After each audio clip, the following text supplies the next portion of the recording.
Halo, saya Maharani mewakili tim Inspire and Include dari ITENAS. Jadi saya mewakili tim dari 3 orang, ada Bu Ocha, Rosa Karnita dari DKV, Bu Eka Noviana dari DKV, dan saya dari Desain Produk. Jadi kami adalah tim kolaboratif multidisiplin dan ini kami mendapat hibah inovasi pembelajaran untuk mengembangkan kurikulum inklusif di perguruan tinggi. Jadi tentang Appear adalah inovasi pembelajaran berbasis approachability dan appreciative inquiry untuk melatih kemampuan reflective practice pada mahasiswa. Jadi ada 3 kata kunci di sini, yaitu appreciate, approach, lalu reflect.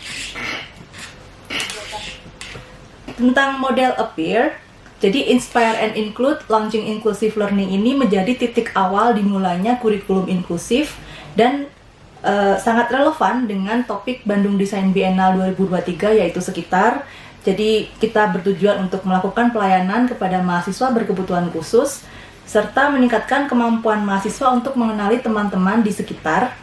Jadi ada kebutuhan yang berbeda, lalu bagaimana kita saling membantu untuk meningkatkan kualitas pemahaman secara bersama-sama. Jadi tentang produk yang akan kami hasilkan, yaitu ada dokumen RPS, ada model Appear, ada juga draft untuk pedoman unit layanan disabilitas untuk perguruan tinggi, serta publikasi. Untuk Appear logo sendiri sangat berkaitan erat dengan komunikasi, jadi kami menganalogikan dengan tanda apostrof seperti ini, dan seperti bubbles di dalam komik-komik. Untuk Appear model sendiri yaitu kita menerapkan pendekatan universal design for learning.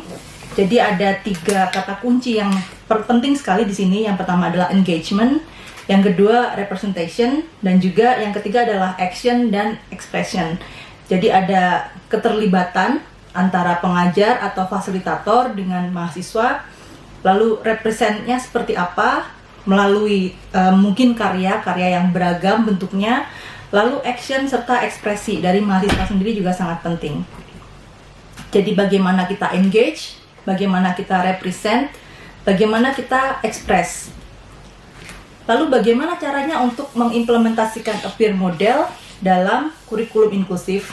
Jadi kita harus paham dulu subjek atau topiknya apa.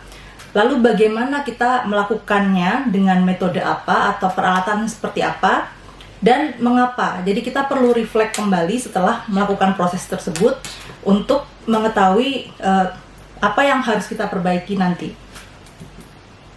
Lalu model Appear sendiri ada 3 kata kunci tadi. Yang pertama adalah approach, yang kedua appreciate, dan yang ketiga adalah reflect. Yang pertama, approach adalah bagaimana fasilitator atau dosen berinteraksi dengan mahasiswa, memahami apa kebutuhan mereka dan tujuan mereka apa. Jadi seperti dalam tahap design thinking, ini adalah tahap pertama yaitu empathy dan define. Lalu tahap yang kedua adalah appreciate. Kita berdiskusi tentang bagaimana untuk membuat solusi yang representatif. Misalkan bila ada mahasiswa yang lebih nyaman dengan membuat video dalam berkarya atau lebih nyaman dengan membuat gambar. Jadi kita harus bisa menyesuaikan diri dan secara fleksibel memenuhi kebutuhan tersebut. Jadi dalam tahap design thinking, ini termasuk ke dalam tahap ideate, eksperimen, dan juga explore. Yang ketiga adalah reflect. Jadi mahasiswa dilatih untuk mengekspresikan bagaimana pemikiran mereka, bagaimana reaksi mereka setelah proses itu telah dilalui. Jadi untuk tahap ini seperti semacam testing atau iterasi untuk mengulang kembali. Ini ya, ada model desain, model Appear yang di sini. Dan juga kita menawarkan project choice board-nya. Jadi ada beberapa ya, misalkan ada mahasiswa yang lebih nyaman untuk mempresentasikan seperti TED Talk. Lalu ada juga yang lebih nyaman untuk membuat film. Ada juga yang lebih merasa bisa berekspresi dengan cara membangun prototype. Lalu ada juga yang membangun infografis atau poster. Ada juga yang melakukan penelitian dengan reflective journal. Jadi semua tools ini bisa membantu dan bisa menjadi semacam rubrik untuk penilaian. Lalu ada yang namanya reflective journal. Reflective journal ini sangat membantu bagi teman-teman yang mungkin ada kebutuhan tertentu, misalkan disleksia, atau mungkin dengan ADHD, atau dengan autism. Jadi reflective journal ini akan menyesuaikan dengan kebutuhan masing-masing dari teman-teman tersebut, supaya mereka lebih nyaman untuk mengekspresikan karya mereka, dan akan bermanfaat juga untuk mereka belajar memahami, oh saya lebih nyaman belajar dengan cara ini loh. Lalu kedepannya masa depan ini akan seperti apa nih yang tidak pasti ini. Jadi kita bisa melakukan kolaborasi dengan bidang disiplin lain. Misalkan bila kita memang ini dari saya sendiri ya, jadi lebih nyaman untuk berkarya melalui prototype, jadi mengembangkan produk dengan memperhatikan kebutuhan dari anak-anak yang spesial, itu bisa dikembangkan dengan cara berkarya dalam produk misalkan. Tapi ada juga yang lebih nyaman berkarya melalui membuat rekaman video. Ada action plan juga. Jadi apa yang harus kita lakukan sekarang? Jadi memang tidak ada pendekatan yang bisa sesuai untuk semua orang. Jadi yang bisa kita lakukan adalah kita mengapresiasi setiap masing-masing individu.